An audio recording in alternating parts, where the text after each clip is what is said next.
జీవితమంటే కల కాదు, అది కవులు రచించే కథ కాదు.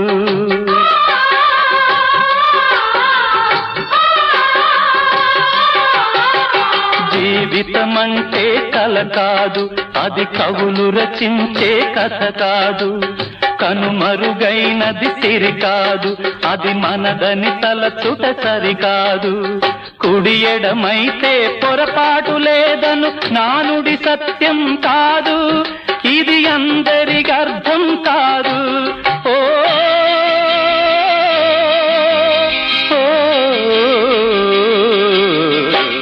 వేగు చుక్క మొలిచింది, వేకువ పొడ చూపింది, తూర్పు తెల్లవారక ముందే కాలం మాటేసింది, నా కళ్ళను కాటేసింది, కాలం మాటేసింది.